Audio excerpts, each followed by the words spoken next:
It's time once again to slip into your camo, grab your bow, and join us out in the field for another episode of the Up North Journal, presented by PSE Archery.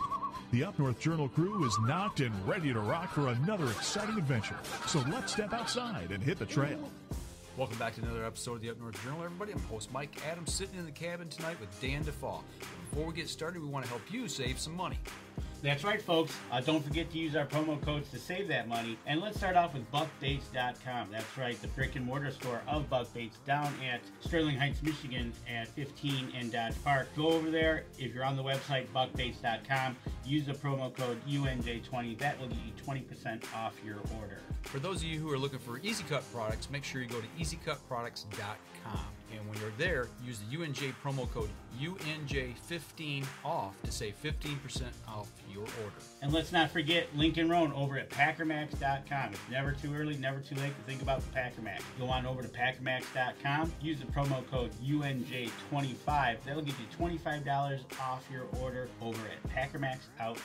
For those of you looking for some new firearms and firearm products, make sure you go over to the islandarmory.com. While you're there shopping, use the promo code UNJ10 to save 10% off your order there. If you shot that bird of a lifetime and you want it mounted, don't forget Troublesome Creek Taxidermy. We've had them live on the show. We've talked to them.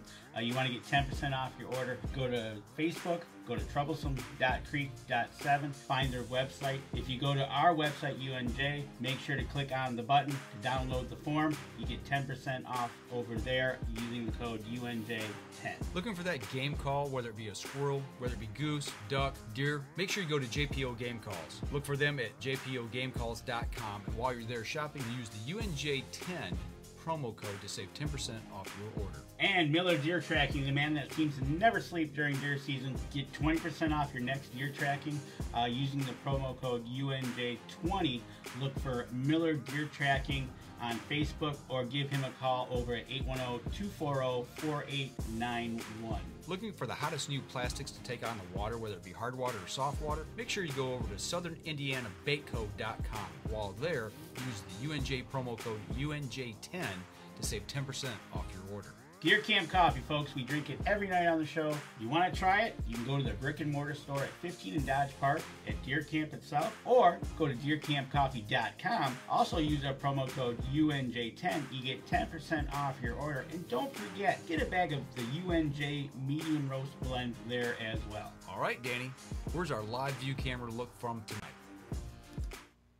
That's right, folks. It is snowing here at the cabin, and we are taking a live look tonight up on Mackinac Island, looking down Main Street from the Chippewa Hotel, where it's a nice balmy 29 degrees. Just so you know, there's no motorized vehicles typically, but I just saw a snowmobile go down Main Street there, and there's one parked on the right-hand side there as well. Uh-huh. Right? I don't want to go up there. There's nothing to hunt up there. There's a lot of things to hunt up there. Mm-hmm. You just gotta, well, you gotta hunt some ice. Hunt some adult beverages. And right? I want to give a quick shout out. Looks like Matthew McConaughey is in the cabin tonight. All right, all right, all right. There you go. Got somebody, look at that. We got a couple walking down Main Street. Okay. See? All right. They're enjoying it. You know what? They can have it. So, welcome to another episode of Up North Journal, everybody. Sitting here in the cabin tonight with Dan DeFaw. I'm Mike Adams, and we're going to talk a little ice fishing tonight. Yeah, we're going to talk a little ice fishing tonight. FYI, we got some big news coming up. Won't be tonight, but we'll save that for a later show. Couple weeks? Couple weeks, probably. Okay. And, but other than that, there's been no ice. We've been like 10 degrees above normal temperatures. I've been sitting at work, and I've been watching on our Skycam up in Bay City on Saginaw River. People are up there. They're getting their walleye. They're doing it from a boat. Somebody posted a picture. I said, when you got to do ice fishing on soft water, and they had their ice fishing rods in their boat. Okay. Like, okay. Yep. But, you know, last month, or actually it was earlier this month. We're almost out of this month. Man, where did January go, right? Right. But our own pro staffer, Adam Winn, went up to the Bay De Noc and did some ice fishing. Bay De Noc or Little Bay De Noc? Which bay were you on? Adam, help him out. I was on Little Bay De Noc. There you go. Yep. Welcome to the show sir. today. How's it going, guys? I'm winding down after a somewhat semi-stressful day at work today. Yeah. The snow doesn't help either.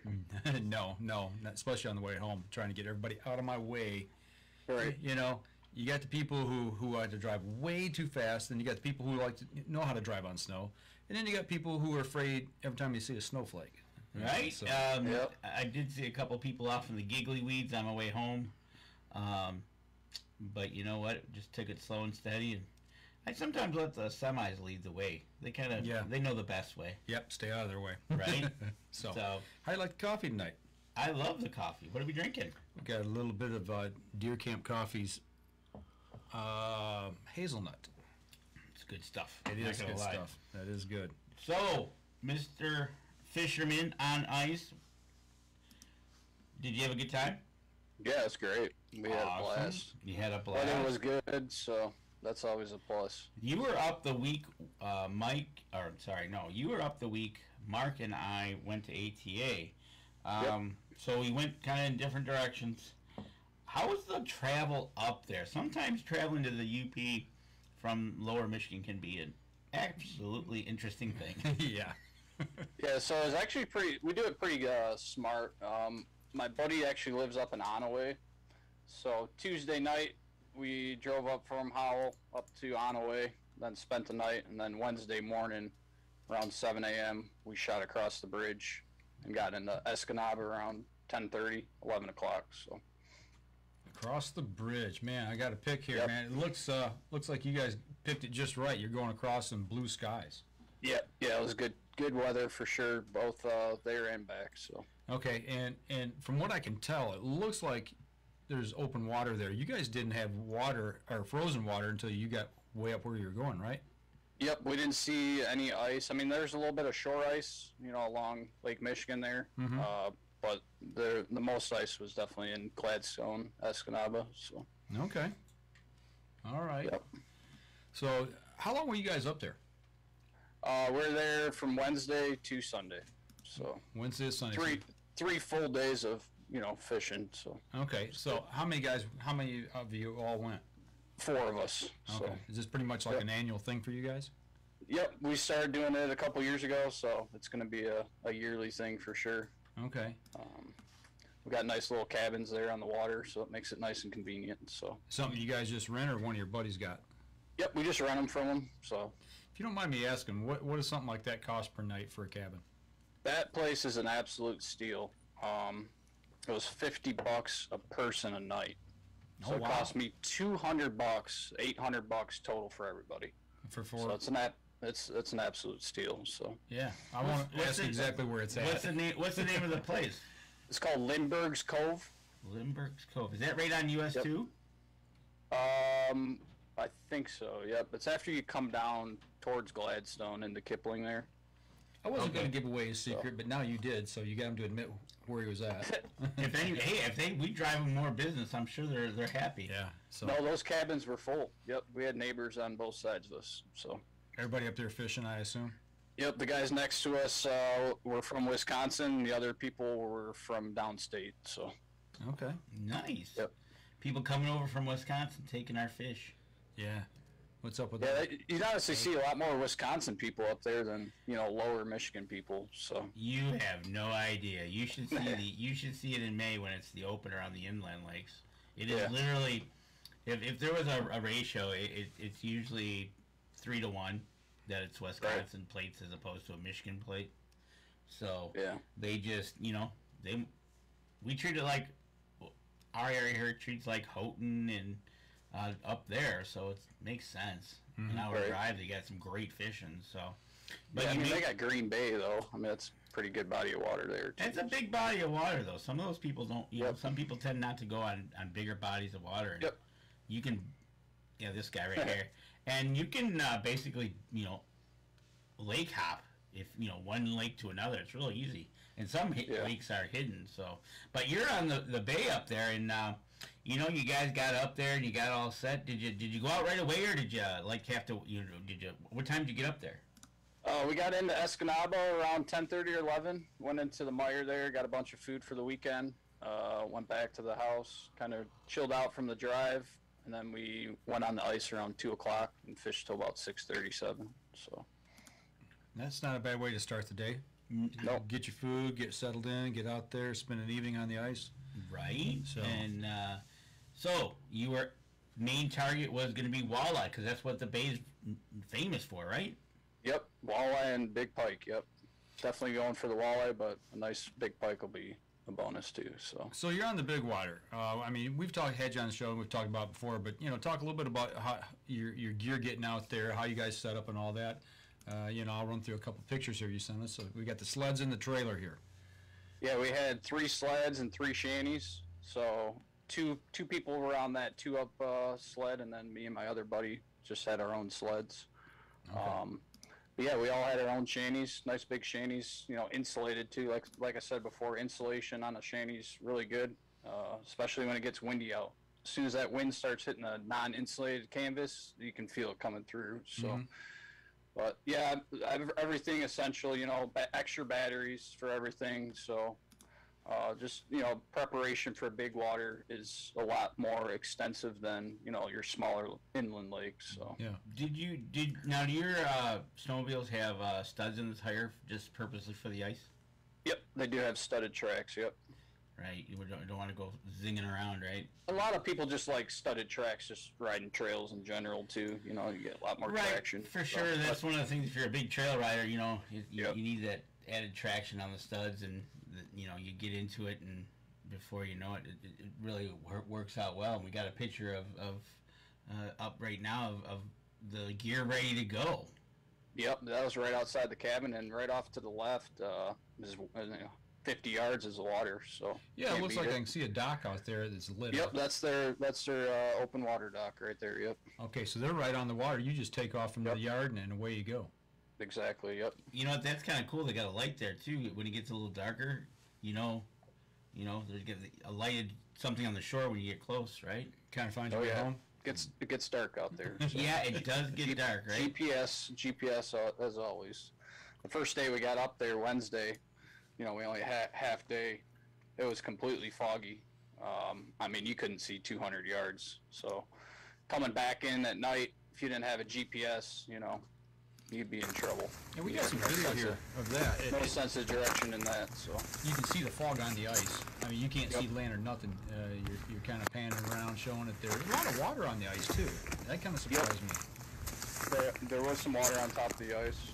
So it wasn't too bad. So were you expecting the weather change like it did? I know you're always hoping, obviously, to stay cold, but obviously here you got fog, you got water on top of it. Yeah, we weren't expecting that at all. That kind of came in unexpected. Like I said, we follow those reports to the daily. Obviously the weather's a big factor in ice fishing. But yeah, we had some weather come in on Thursday and Friday, just some, misty snow, which kind of, messes with the bite, the pressure change. So Saturday was a real good, clear day. So, but yeah, Wednesday was a pretty foggy day for sure. How much ice are you guys sitting on there? We're about on 8 inches of ice there. Okay. Yeah, I don't see any vehicles. I mean, you see some quads, you see some stuff. There's some pretty big side-by-sides out there, but there's no trucks or anything out there. A couple days prior getting there, actually side-by-side fell through. Okay, so that was the picture that you must have sent me here. I think So when you're starting off like this, did you have an idea where you Ain't wanted nobody to go, around me. or did you kind of like look where everybody was kind of hanging out at to start? And some of those videos, you can kind of see a lot of people grouped up. I'm pretty far away from everybody. Yeah, you're sitting on I don't the have hill. I don't have a shanty within 100 yards, and if any of those shanties are within 100 yards, it's one of my buddies. Okay. A big thing for me is when you're ice fishing, you really want to get away from those crowds. Obviously, those people are fishing good spots, but if you can pull yourself away from those crowds and get onto this, a good piece of structure, whatever it is, away from the people, your chances of catching fish are going to be a lot better. So, Well, I tell you, I had a picture here. I wanted to have you kind of go through real quick. Was it windy every day? Friday and Saturday were pretty windy. Okay, I so had to that put was my, probably when the weather started to change. Yeah, Friday I had to put my wind poles up in my shanty, so it was getting pretty windy out there. Speaking Nothing of- like we had last year. Last year we had 40 to 50 mile an hour winds out there. We fished all day through that. So we're looking now at the inside of your shanty. okay. Kind of at your setup. You took the picture. It looks like from up top. You can see the ice holes there. Kind of run through what you got going on here. I mean, we can see the quilted inside, and you mentioned that's key to staying warm out there on open water. Yeah, so that'll let you not run your heater all day. I mean, I was turning off my heater because I was starting to sweat. So basically, I got my heater on the left there, on that bucket there. That's my fish finder. Okay. Sometimes I'll drill 3 holes, depending on, how I'm fishing, if I'm moving a lot or whatnot. So the middle hole, I'd put my fish finder deucer down. Mm-hmm. But here, I'm just running on my right side there. And then the left hole is for my dead stick rod, which you can kind of see on the top, sitting on that red bin. Gotcha. That's a rod. I just sit there, don't touch it at all. I put a live minnow on that and just let it sit. So you Gotcha. catch a lot of fish off a dead stick like that. So Okay. Gotcha. So what do you got there in the middle there? Is that like a little tray to hold your drinks and your lures and all that kind of good stuff? Hold my coffee, my cell phones, extra lures. Is that whatever else I wanna throw in a there. 2-man ice shanty? Yep, that is Okay, a 2-man. Yep. Yep. And then And they make a bigger one of that, but I got like I said before, I fish a lot by myself, so I got like the 2-man smaller version, but they make a bigger one of that as well. So okay. And now plenty of room though. we're looking at the reverse angle of that now, kind of the way your seats are set up there and everything. I noticed you got a light in up on the top of that bar. That's got to be good, pretty awesome for fishing at night when you need a light Yep. in there. Yeah, especially setting up in the mornings too. It's nice. So Speaking of Definitely. night, I got to throw this shot in here. This shot to me blew It's me a away. very good shot. The moon and your shanty and the sled sitting there on the ice and reflection coming off the ice. That's pretty cool. yeah, that was actually in the morning. That was, that was a morning shot. That was the Okay. first. Yeah, that was actually in the morning. That was the first morning. So it was pretty cool to So encounter that first day. So. the light we see coming up on the horizon, back at the horizon, then that's not town. That's actually probably the sun starting to come up. Yep, exactly. Yep. What time did you get out there? About 6 a.m. So we're leaving the house around 5:30, getting out on the ice, being set up by 6:30. That and it was funny because we had Wednesday, which is midweek, so you don't have a lot of people out there. By Thursday and Friday, it picked up pretty good. So it's nice to get out there early, get on the spot where you want to sit. If you get out there too late, the spots are going to be picked over. So. Yeah, it really surprised me at how few people in the photos. Like I'm kind of going through the outside shots now during the day, and there's really not a lot of people there. It didn't look like.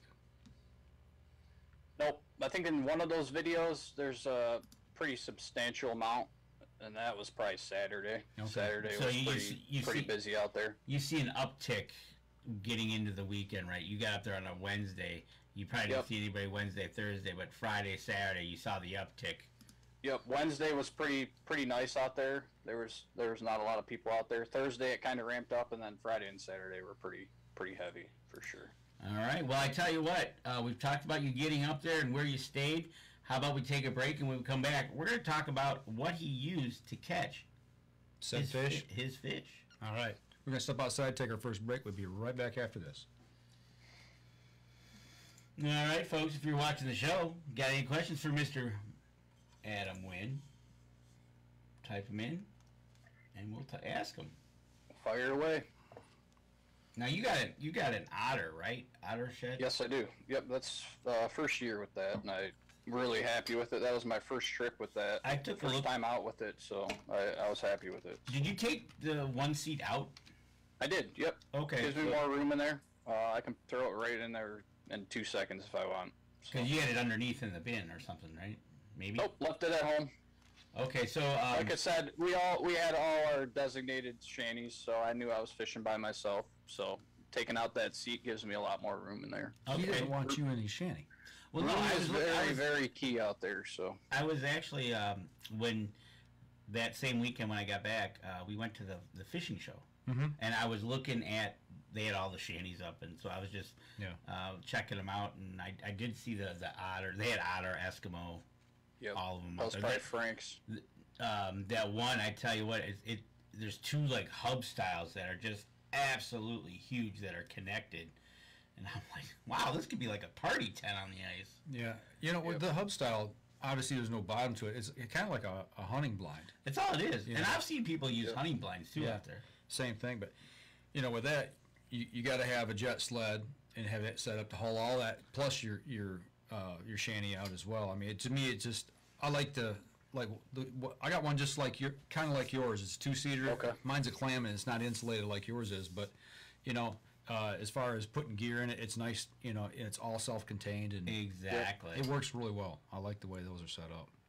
Yeah, a lot of guys that fish out of those big shacks, they fish overnight. So they got like a big cot in there, a table to cook food and stuff. So There you go.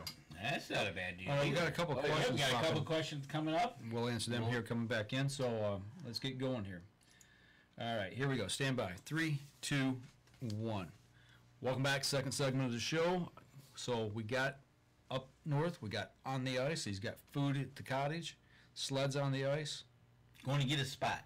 He's got his spot. He's got the hole cut. So now, So to start off, when you're out there, how many rods tip up? How many lines can you have in the water, in the ice? you can have 3 lines in the water, and that's both open water and hard water. Okay, so you get out there. You obviously we saw the 2 rods inside your shanty, but in the one, go back to that picture that's on the left. That'll be perfect actually. So how many you had a tip up also out there, right? Yep, I had 1 tip up out. Yep, so that would have been my 3rd line. Yep. So yes, Mark Coleman, that is a tip up you see in the picture, the Southern Indiana boy knows what a tip-up is. right? And so did everybody do that? Everybody in your party put out a tip up and some poles inside? Me and my buddy were fishing the same, so we had a jigging rod, a dead stick, and 1 tip up. And then the other 2 guys that I went up with, they had 2 tip ups out and just jigging 1 rod. Okay, so overall, just a scorecard of what did better for the 4 days you were there. Was it the tip ups, or was it the dead rods, or was it the jigging rods? To be completely honest, we didn't catch 1 fish on a tip up. Well, that surprises me. Does that surprise you? Very, very surprising. Yep. Very surprising. We were shocked. I mean, we had tip ups set, in different depths, different baits on them, so it was pretty crazy. So What were you trying on them?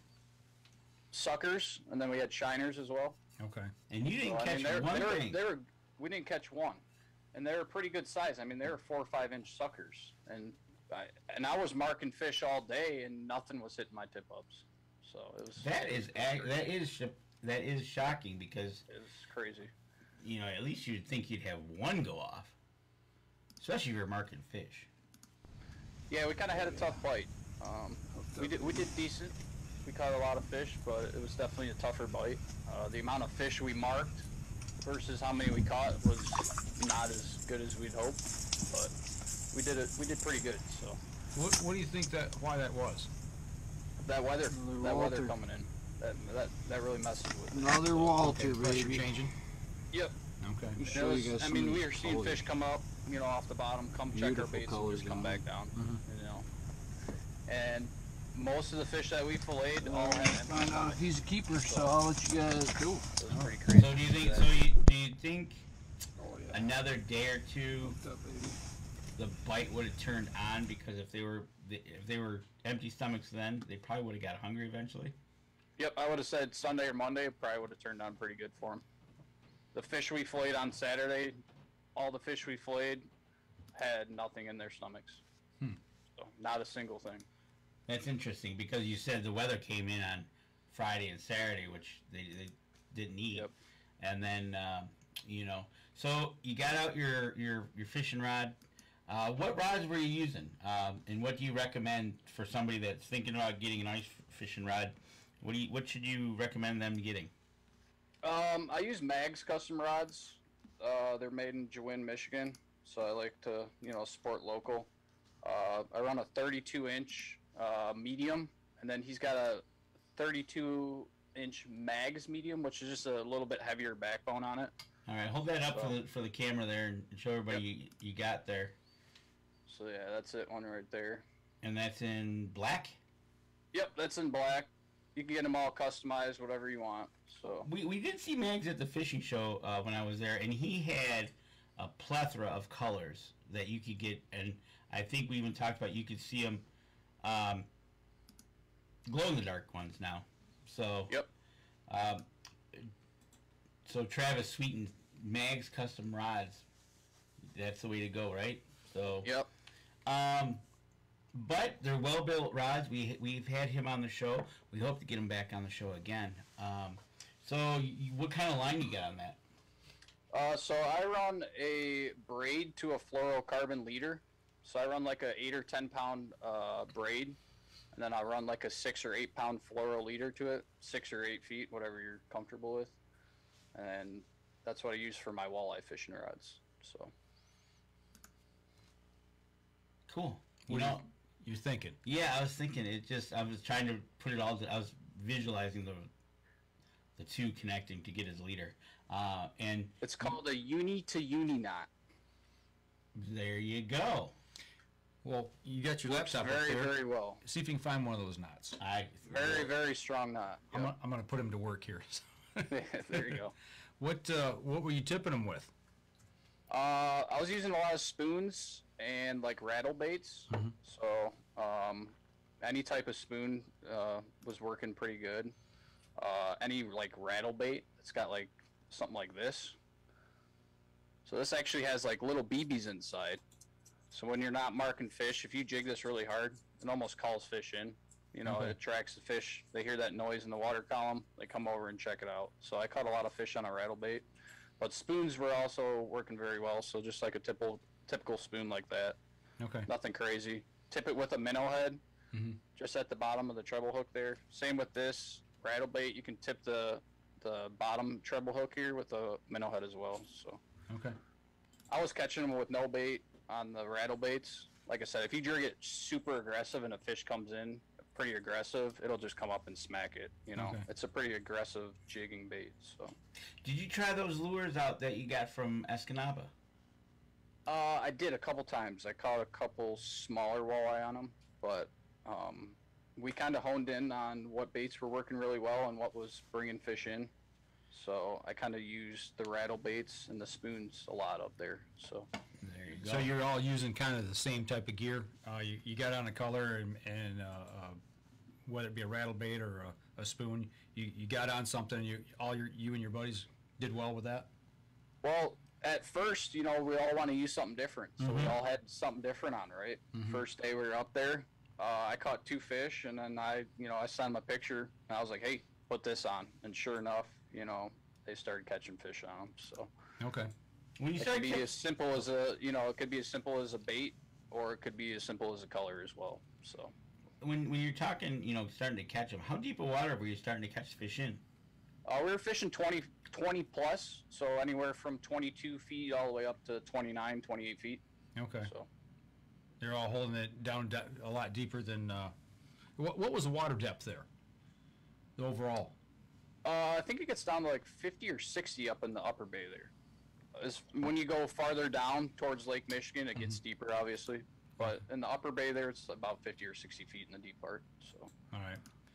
If you want to see how to tie a uni to uni knot, I have the picture up. You get the picture? Okay. I do. You did your homework. Okay. I did my homework, and it's actually kind of a pretty simple knot. There you go. Very simple, yep. It's actually 2 knots, and then you pull them together, and you pull on the opposite ends.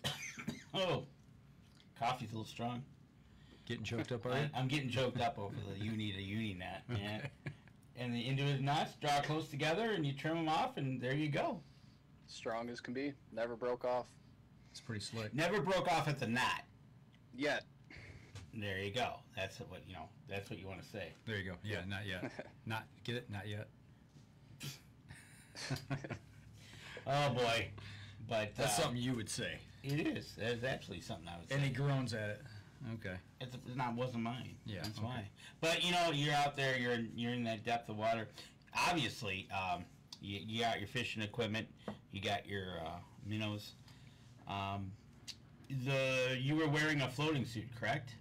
Yes, I was. Yep. And obviously that adds to your warmth in your shed, so that's got to work out really good, right?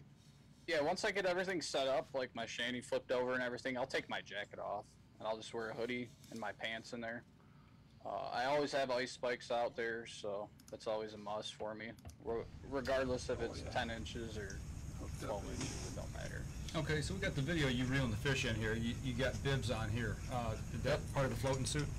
That is the float suit, correct, yep. Gotcha. Those always stay on, yep. Okay. Yeah, it looks pretty toasty and warm in there. Oh, It gets pretty toasty, yeah. Sometimes you're sitting Walter. there and just, oh, all right, gotta turn the heater on. Another Walter, you know, baby. that's not a bad thing, really, when you're out there. Just show you guys sometimes. some of these Whether it's colors. windy outside, you know it's or it's cold. Beautiful colors Because, on 'em. you know, Mike and I have tried it a couple times when it's really cold. We get that heater going, we flip the shed We're over. gonna find out if This he's a is- keeper, this is so I'll let you comfortable, guys do. Yeah. So the light you got running on the ceiling there on the bar. Hooked up, baby. How long will that thing run? I ran it all day. I got a 12 amp lithium ion battery, so I could run. It's got like a 20-some hour run time on it, so I could run that for 2 days if I wanted to. Did that light come with the shed? Another Walter. It came free Another with my Walter, shanty because I got it baby. from Frank's Great Outdoors. They hook you up show with you a guys bunch of some of free these stuff when you colors. get a shanty from them. So they gave me a free light Beautiful bar, colors tow bar, on and a them. cover. So $200 worth of stuff. So Nice. they hook you up pretty good We're over gonna there. find out if he's a keeper, Yeah. so I'll let All you right, guys so I'm do. going to ask the bad question here. What is I know there's a big wide price range, but where does a insulated shanty start price wise, and what do they go up to? I mean, I know everything's more expensive than when I bought mine 10 years ago. And mine's not insulated. Yeah, I mean, even since I've switched over this year, I've definitely seen prices go up. Another But, I mean, Walter. you're looking at $700-800, but I mean, you can spend up to Another Walter, $1,200 baby. if you want to. Okay. But to get a Show good you guys some insulated, of you're these looking at colors. $600, $700-800 for sure. I think Beautiful colors the on XT 'em. Cabin Pro, right? Yep. I think that was about We're gonna $700. find out if he's a keeper, so I'll let you guys do. You know, Show special. And probably, that was right? And that was probably Frank's, and like I said, they cut you off. When I got my shanty, they cut me $200 off my shanty. So I got all that free stuff plus $200 off my shanty. So that's definitely the best place to get a shanty from. And for those of you who are out there that don't know where Frank's Great Outdoors Another Walter. is, it is where? In Lindenwood, Michigan. Another Walter, That's that baby. There you go, M13. Yeah, that's right. Show you guys some You of head these up there and colors. check Beautiful 'em out. colors on 'em. oh, Mark Yep. Coleman says, Mike, that was not funny. KNOT. We're gonna find out if he's a keeper, so I'll let you So, guys do. question. So, with all your buddies out there, did any of you suggest anything that was a great idea to use or switch up while you were all out there? As in like baits. Must have been, yep. Like, Yep. or maybe was it baits, or maybe you guys needed to move, or you know. Yeah, so that's another thing. Like, a couple of those days, if we weren't marking fish or didn't, if we weren't on active fish, a lot of us were splitting off, going, maybe a mile from each other, just trying to find a good school of active fish that are feeding. But yeah, we were pretty close most of the time, but that's because we were on some fish. So you guys kind of did your own little networking. You guys will split up, try to find the Yep. fish, and when you found them, you called everybody Exactly. in, right? Kind of like Yep, what exactly. Scott was doing when we were up with him out on the bay, right? When we were looking for fish, he was calling all his friends, Checking out, seeing what everybody's doing, sharing Yeah. your information, yep. right? Yeah, absolutely. I mean, we're all up there to have a good time and catch fish, so definitely communication's going on for sure. So. And that's a good system to have. I'm kind of impressed by what Scott does there up on the bay, and you guys kind of do the same thing with your own Yep. little group. Split up, find the fish, and then let's go find them, right? Okay. So, Mark Holman asks, are the girls allowed to fish with you all? Yeah, my buddy and his girlfriend, we went up there last year and fished. Nice. It was a good time. Yep, good time. So, So yes, they are allowed. so the tip-ups didn't do anything. Nothing, not a single fish. How about the dead head rods? Dead stick, I Dead caught, I don't know, probably half dozen on a dead stick. Maybe one or two keepers on it. I was catching a lot of short fish. Caught a lot of nice keepers too. But the jigging rod was definitely producing overall. for So sure. so the technique of the week was jigging. Yep, jigging aggressive. Yep. And then as soon as they come in, just kind of slow your jig down. And then once they come up, just kind of almost stop your bait, almost jiggle a little bit under the water, and then they'll snap on it. So. Right, and Tammy is excited to know if the pink, of any type of pink, was catching fish. Pink. I don't think I used anything pink. Actually, you know what? I did. It was the Beaver's shiver minnow that I was using. Oh, Pink. that was a brand new one for you. It was a pinky one. Yep. Actually, yeah. Yep. And did it work? Yeah, I caught a couple shorts on it. Nothing, no keepers on it. Like I said, once we kind of honed in on a bait, that's what we were kind of using. So Nice. And then, obviously, did you wait to at the end of every day to clean your fish, or did you to do that, or and then cook them up, or did you save them up, or how did you plan filleting the bad boys? a couple of days we filleted them up that night, and then Friday and Saturday we kind of combined fish. And then we had a fish fry, so it was good. All fish eaten up there, or do you bring some home? I brought home some walleye. Ate all that up within a week. So Didn't last long in the fridge, did it?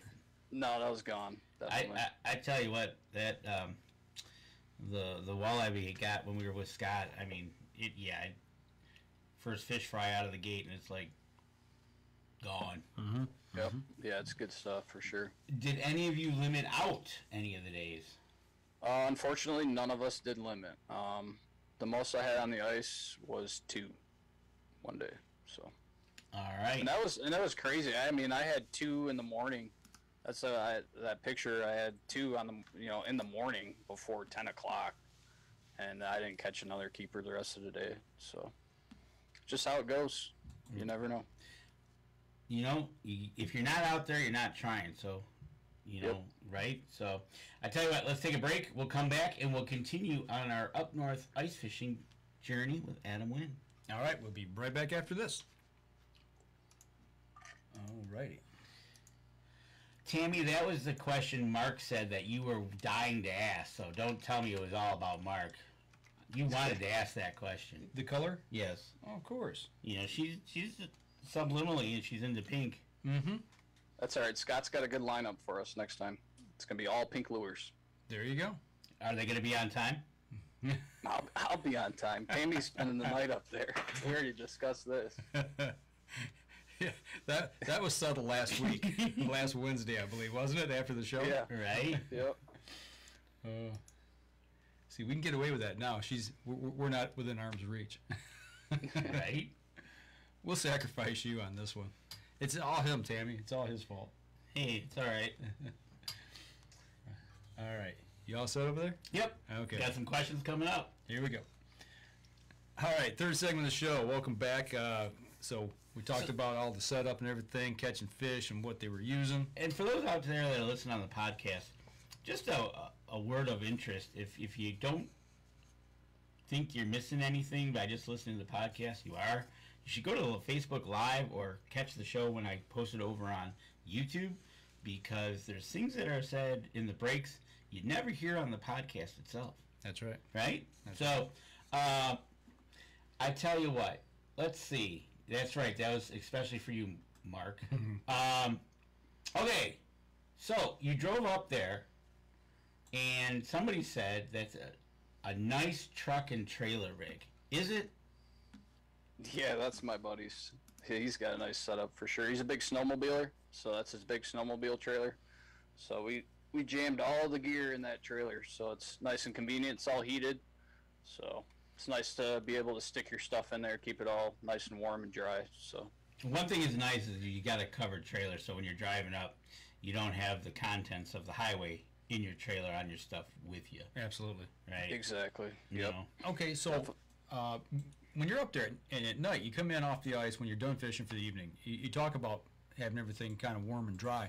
Do you park the sleds back in the trailer? So while we were up there, no, we just left them in front of the house there, Okay. right outside.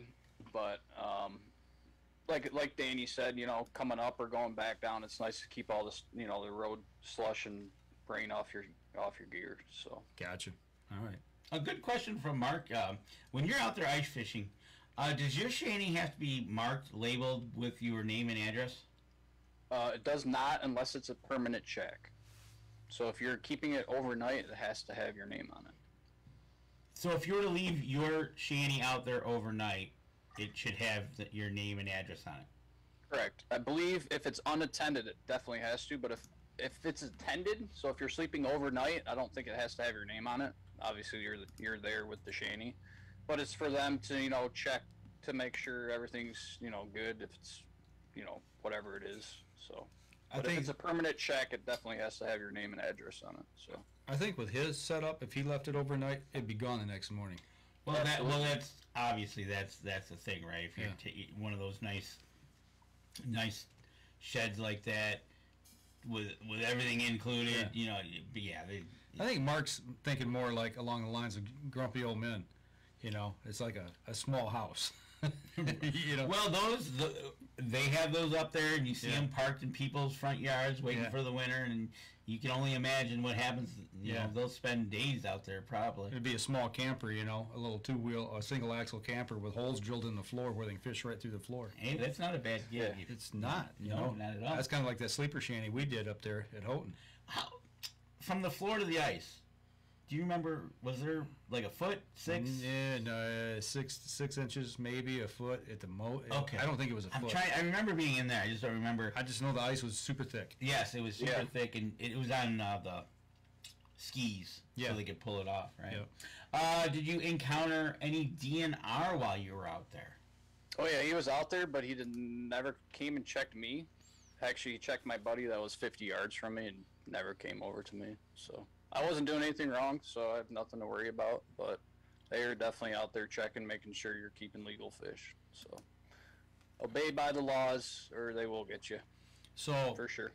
With the DNR being out there, you said that you had a quad go through the ice. Did that draw a lot of attention, I assume? And did they get it out?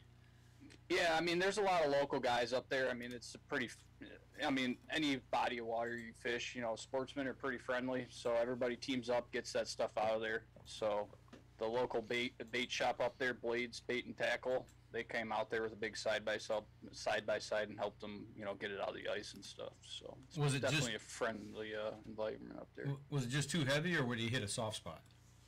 He was coming right off the corner of a point. So I mean, he was in a bad spot, just a known spot. Like I said before, do your research where you're going, because if you don't, you're going to get yourself into trouble. So we stayed far clear of that spot. We knew about it, so do your research. Don't get yourself into trouble. That's one reason I don't go on the big water. Speaking of big water, you sent a picture, or maybe it was the week before you posted a picture, freighter going through up there. Yeah, that was actually just south of Escanaba. Okay, it wasn't. And there was people fishing right by it. I mean, not smart.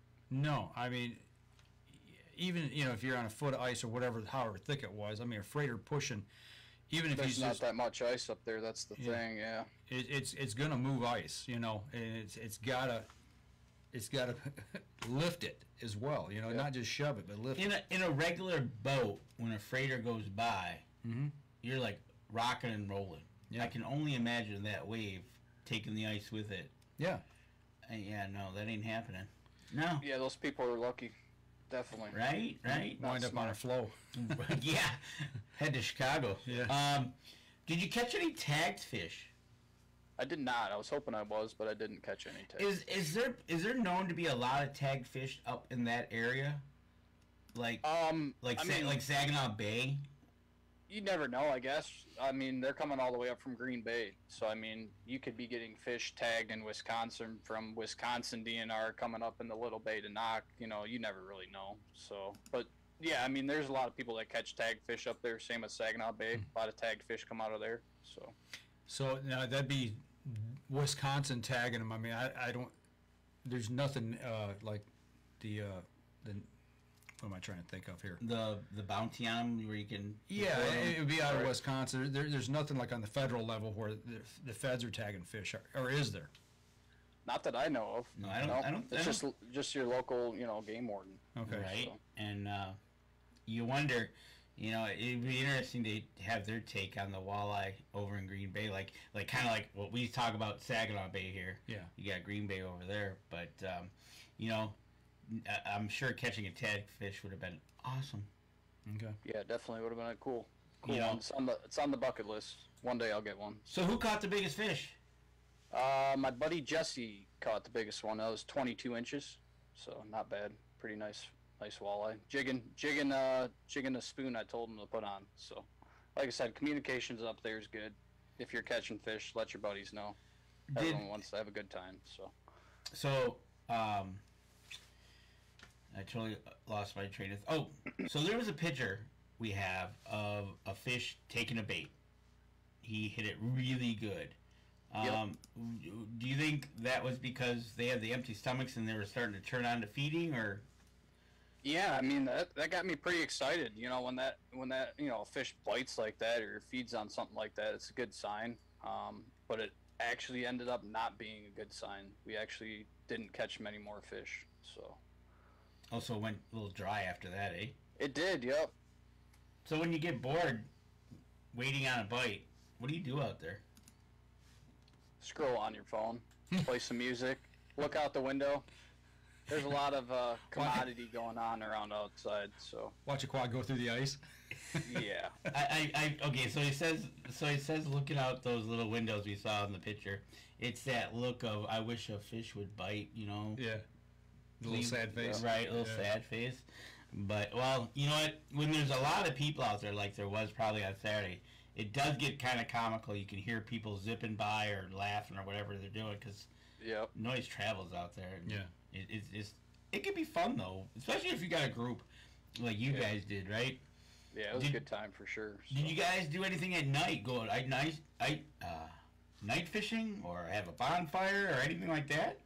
No, we just kind of relaxed, cooked dinner every night. So just kind of after a long 13-hour day of fishing, and you're kind of whooped from it. So, all right, you got the fish off the ice. You guys got off the ice safely. So who was the cook? My buddy Travis and my buddy Jesse.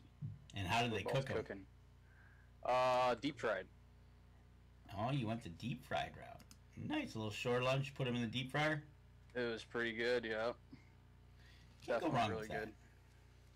All right, so but you said you guys went up and you picked up food, so obviously you had some extra food there in case you didn't catch fish. What's your go-to meal up there at fish camp? So my buddy Travis made some chili for the first night. Really good chili, super spicy. Mhm. So Light your that was, shorts on fire, spicy. yeah. You don't want to be too Second. far from the cabin. That's exactly where my thought went. I'm like, you're having spicy chili the Yeah. night before you go out on the And you're a ice. mile and a half offshore. I may or may not had to come in the next day. Yeah, at about halfway 100 through the day. okay. Yeah, at about that's 100 good. miles an hour on that sled. No, it wasn't too bad. But like I said, it's nice out there. You only got to go back a mile or two. Yeah. Saginaw Bay, you just got to go on the ice. You're 8-9 miles out there. So with the Little Bay De Noc there, you got a little more, amenities, I guess. I can't imagine, pulling up, getting off a sled, and looking over and going, What is that? "What? That's a nice log, What is that?" right? Yeah. Oh my, that could not. No. You see a yellow spot on the I get ice. that. You know what that is, but Right? wow. Obviously, maybe an extra sled or two. Maybe taking a porta potty with you with a Yeah. tent on that, right? Wow. But that's We've sunk to an all new low. no. That's what he's done on the ice. That's what happens when you're Tammy out said there. that's why he's fishing alone. Yeah. But you know what? You gotta do what you gotta do. So you had chili, you cooked the fish. It sounds like it's a great 4 days in the UP. Yeah. And then something happened to the ice on Sunday, right? Yeah, actually, it actually happened Saturday when we were out there. The ice was very noisy on Saturday. Like I said, it was pretty windy out there. So the ice actually shoved up on each other. So it made a big ice shove. And that's the noise we were hearing. Sunday when we were coming back, the local bait shop ended up posting a picture of it, and that crack actually ended up opening up over 10 feet wide a couple days later after we were out there. What was the name of the bait store? The bait store is called Blades Bait and Tackle, and they do daily reports up there. So if you're ever looking to go fish, Little Bay De Noc, definitely look at their page. They have everyday updates on the ice conditions, the bite. So definitely friendly people over there. If you stop in there, they'll tell you, good safe paths to travel. What the fish are biting on, where they're catching them. So definitely friendly over there. So Good source of information. absolutely, yep. And they do local guides as well. So Okay. I think one of those videos I showed you, there's a big side-by-side pulling a big shanty out with another one behind it. Mm-hmm. That's the local guide. So, I mean, they bring 5, 10, 15 people out there and, Set they them do up. Guides out there. Yep, set them up Well, overnight. They got a current picture as of January 25th. That's today. Pull that up full. I'll throw it up. Let me try to go full. Got to teach Danny how to run a computer here. No, it's not going to go full. Oh, hold it right there. There you go. We're at their website now. Anyone want to go check it out? But they got a picture up. Adding ice a little at a time. They've got their quad out there, which has got tracks on it, which is pretty cool. And then, we're going. We're leaving January, but we still got another month. You still make some ice, Make some ice, and the weather's going to change here, especially up north. right? So Yeah, they usually fish into March up there. I mean, they'll close the walleye season up there on the ice usually. So, Okay. but you never know. It's Michigan. Right. Yeah, I can give it 5 minutes. It'll change. So I tell you what, let's take a break. We'll come back. We'll finish up talking about your trip up north. All right, we're going to step outside, take our last break, and we'll be right back after this. Yeah, so it looks like that picture that you got pulled up. That's him sitting right by that pressure crack. So you can kind of see the wet spots there. That's Okay. gonna be that pressure crack running across the lake, and that would span the whole lake too. So he had some pictures on there of the open water as well. They Pretty crazy. they rent out overnight shanties. Oh, sleeper shanties? Yeah. What's the price? You know what? See if they got a price on there or not. But just we'll come back and we'll talk about that. Yeah, they're very popular up there. So that's kind of a go-to guide service for Little Bay De Noc. So You ready? Yep. All right, welcome back. Last segment of the show. We just got a question popped in from Miss Delka, and cheeks or no cheeks? we didn't keep any cheeks. She's Most of the fish we were catching were smaller fish. I mean, they were legal size, but they're more All right. 15 to 17, 18 inches. So Okay. there wasn't big cheeks on them, I Okay. guess. All right. If they were more quality fish, definitely would keep the cheeks. So Yeah. She does love the cheeks. yeah. All right, what you got there, Dan? So, looking at their website, if you're feeling like going up there and spending a night on the ice, they do have sleeper shanties. And Mike did this on Houghton Lake, and they had a blast. And you go up there, it's an 8x21 all-season sports trailer. You can see it here. Bunks, ice fishing holes, the heater, the whole 9 yards. 4 anglers. You get fresh live bait, transportation from the bait store on and off the ice. It's awesome. And You got a price on it? forced air heat, no condensation. $500 rate is 500 overnight. Right? Not per person. So you all For group, yep. you all chip in, get a shanty for the night or couple nights, however you want to do it. How many does it sleep? 4. 4? Okay. Check it as a noon. All right. That's pretty cool. So- Pretty cool. That's a lot nicer than the ones we stayed in. That's for sure. Yeah, they got a pretty nice setup over there for sure. Yeah. Yours was a shack. It was literally it was a shipping crate. It's what they ship cars from overseas to the States in. So if you can imagine, it's long enough to put a vehicle in, wide enough to put a vehicle in, and probably 8 foot high.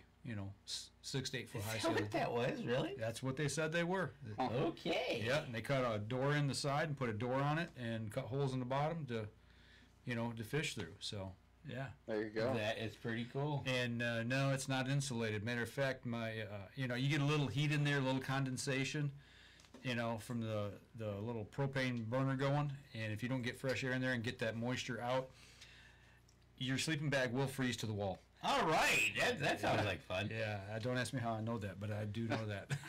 You'd freeze to the wall. It was cold, man. Yeah. We were sitting on 22 inches of ice. It was cold. Yeah. Vehicles out there on the That ice. was cold. I remember coming up the next day, and it wasn't too bad the day we were up there. No, it wasn't too bad during the day. But there was 26 inches of ice, and It we was had a great. good time. Yeah, it was wild. You fish Houghton Lake a lot? I've never fished Houghton Lake in my life. It's an interesting. Not once. Nope. It's an interesting setup because you can see the channel everybody kind of fishes off of, Pike Alley. Pike Alley, and Yep. you just kind of go there and find a spot if you can. We actually they have the sleeper shanty, so we kind of got in the area, and then we just put up some tip-ups. We just kind of Gotcha. tipped up all day and talked, and so we could walk over to their shanty and go back. But yeah, it was it was fun. So overall for this year, how do you think you're doing for ice fishing? Good season, bad season, but when you're out on the ice, how are you feeling that you're catching fish, not catching fish? Yeah, I mean, so far, started off the season good with that trip. Definitely caught some good fish up there. My biggest one was 20 inches.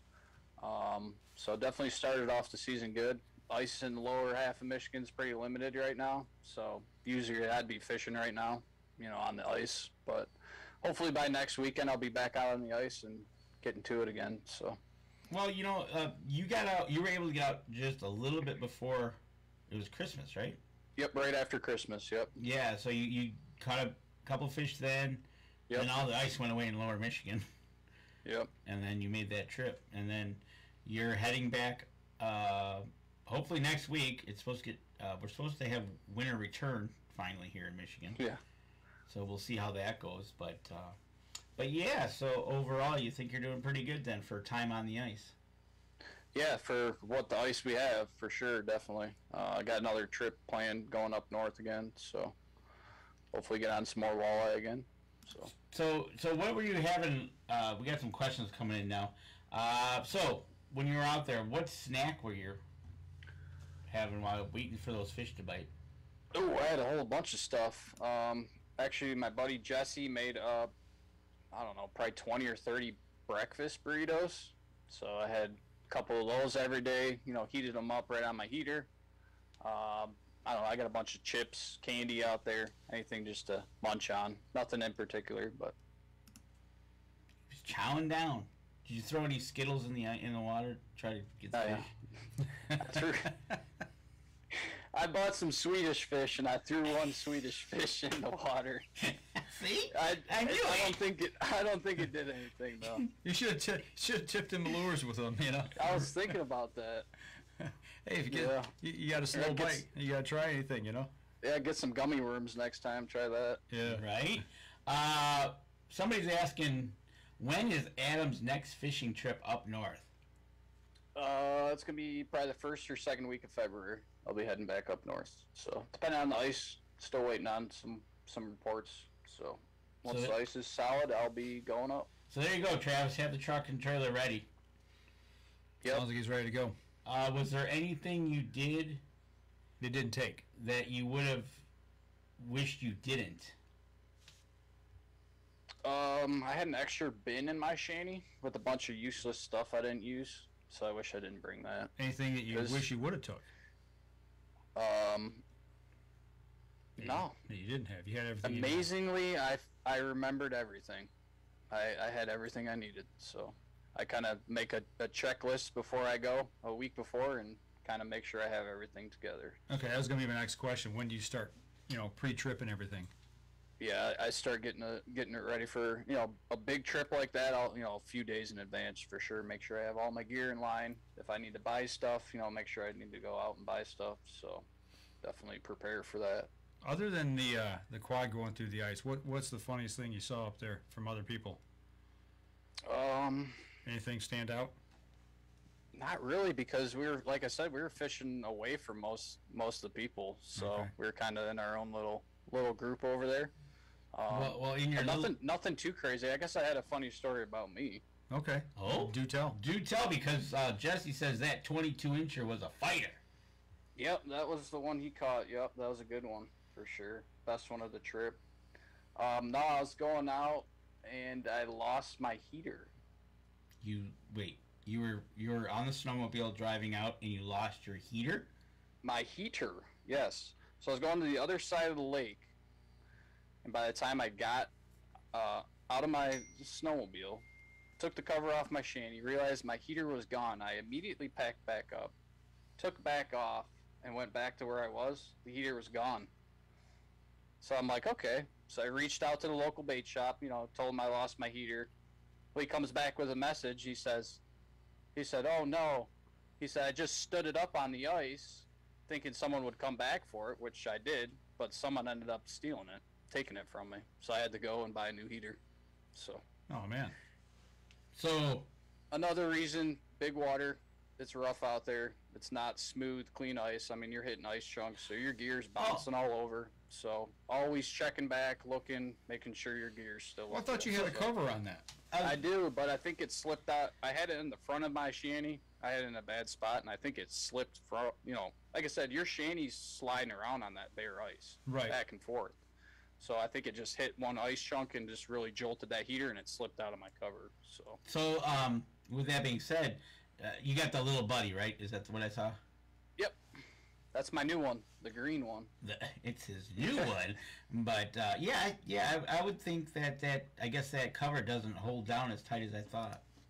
It's pretty good, but like I said, if a heavy object really hits the side of that, that cover, it's not gonna hold it in place. Is it just like a stretch cover? You stretch it over? Yeah, it's just like a elastic. Yeah. Oh, you don't like tighten it? There's no strap. No, there's no tighten strap. Oh, okay. Elastic. Yep. Like I said, it's pretty sealed, pretty good, but I just happen to have that heater in a bad spot and it slipped out on me. So they look like they're tied down pretty good. I know, right? So obviously, when you're traveling like that, make sure you're packed correctly. Secure. Yep. Make sure all your gear's secured and good. So, and I'm constantly looking back. So I'm always almost checking on your gear. I don't know how those are set up, but it almost like if you got like a mini, or you found like a cargo net for a pickup truck. Mm-hmm. You could. Oh, one of those stretch ones. Yeah, and stretch it over. That way nothing goes anywhere. Right. Yeah. So, Yeah, and that was my first trip with that shanty. I haven't had it on the ice, so getting my layout down, in there, figuring out exactly how I want everything laid out in there. So now I got it pretty patented down where everything needs to go, secured. So trial and error. Right, and learn. In that one in the picture, he had the otter one. So you know what, live and learn, right? And unfortunately, like Mark says, that was probably $100 you didn't want to spend, but you're not going to go out there without a heater, right? No, I definitely needed a new heater. So yeah, it was about $100. Yep, definitely worth it though. So.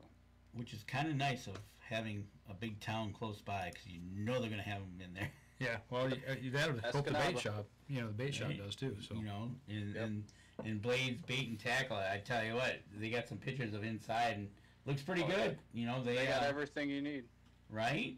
So if everybody's ever up in the area, want to stop at a Bait and Tackle, stop at Blade's there. And looks like they got a little bit of everything.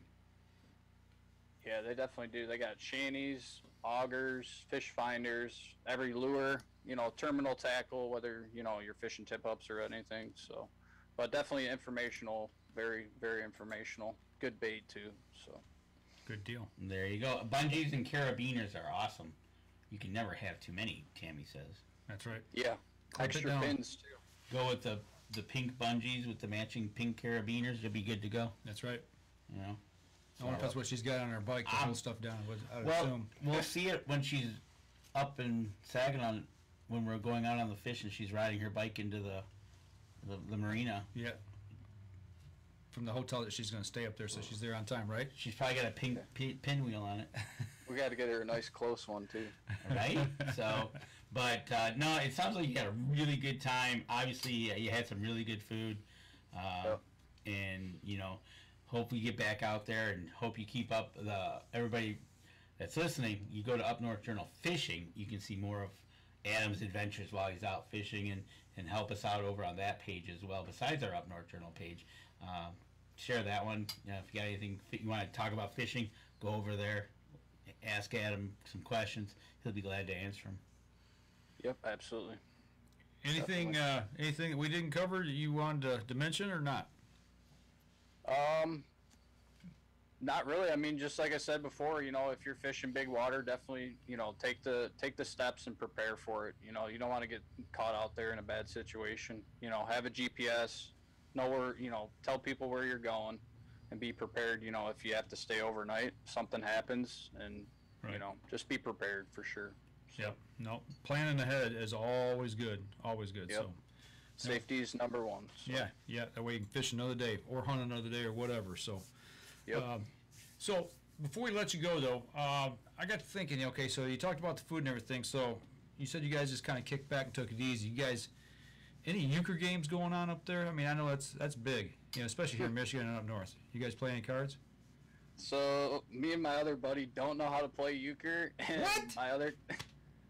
the other two tried teaching us, and it was a pretty long night. Let's just say some words were flying. How many so adult beverages did you have before they tried to teach you? It's not that hard. I don't know. I've just never played it. So I will bet you he got the Bowers all mixed up. Okay, so hey, not gonna lie, I was doing pretty good. I had the best hands all night, and I've never played. So beginner's luck. Right. Yeah, wait till you have a loaner in your hand and somebody calls Yeah. the other suit and Table gets flipped. right? And I don't mean like flipping around. I mean flipped. Right? Yeah. Oh man, we got to put that on the contracts. Must play euchre. Must know how to play euchre. Right? Yeah, maybe you guys can teach me how. Yeah. Oh man. Well, even Wow. Tammy's got the what going on. Exactly. You live in Michigan, and And you all don't it takes know how to play. is Mark to say what, and we're gonna have to get Adam and teach him how to play. Yeah. So, all right. Well, that'll do it for us this week, I guess. So we'll wrap Yes. up the show. And euchre is not a game you learn in one night. Sure it is. It's not that hard. I picked up some things from it. Okay. All right. Give me another two tries at it. I'll be good. All right. There you go. and Denise will vouch for that. Why it doesn't take one night, and it also depends on who you're playing with. Yep. That's a critical thing. Little horse, big horse. That's got to be an Indiana game. It's gotta be. But yeah, so great job, and we'll hope to hear more from you soon with the cold weather coming in. Yep, right. I'll be hopefully on the ice next weekend. So that's Good the deal. plan. Well, hopefully we'll look for you being up there, maybe doing some drops, as you said before we did the show tonight. That it was actually you didn't have a signal up there, so you couldn't do any live drops from the ice. Yeah, like I said, we were probably 2 miles out on the ice. So Yeah. sitting in the middle of the UP in the middle of a lake, it's not very good service. So Yeah, there you go. It happens. Yeah. So we're looking ahead next week. Oh, next week we're gonna follow up a fishing show with a fishing show. Lance Valentine is gonna be on the show. Walleye 101. Walleye 101. Talk to him. Find out how he's doing. I talked to him a little bit at the show. He's doing fantastic. He's got some new jigs out. We'll talk Okay. about that. We'll see how he's doing up on the river, down in the bay. Gotcha. Switch that. Yeah. But yeah, so next week, Lance Valentine, we're going to do some talking fishing, whether it's hard water or what he's seen coming for soft water. Okay. Any chance of us twisting your arm, having you join us next week? I'm down. Okay. Sounds good to me. Keep up the talk on the walleye. And Yep, and then 2 weeks, I do believe, is the college kids. Okay. All So we're right. going to talk more fishing. So we're going to have a couple weeks of fishing. Anybody out there, don't forget here in Michigan, you've got till February 1st to get your turkey permits in and get that done. And That's it. yeah, only thing that I know that's coming up big around here is going to be the RV camper show next weekend. Got the RV show. Then we got Outdoor Rama. Shows are starting to pop now. So. There's a couple shows popping. I got March is the West Side sport fishing show. Okay. So yeah, if you want, go check out the RVs over there. Mike's probably gonna be RVing here all summer long, and we'll stay tuned for more from that. All right. Well, that'll do it for us this week, folks. As we always say, if you're watching us or listening to us, do us a favor, give us a like, follow, share on our social media, and share the show for us as well, please. If you're listening on iTunes, make sure you give us a review over there. That helps people who support us. And that'll do it for us this week, and we will be back again next Wednesday night. If everything goes according to plan, we should be sitting here with Lance Valentine. Absolutely. So that'll do it for us this week, folks. Y'all take care.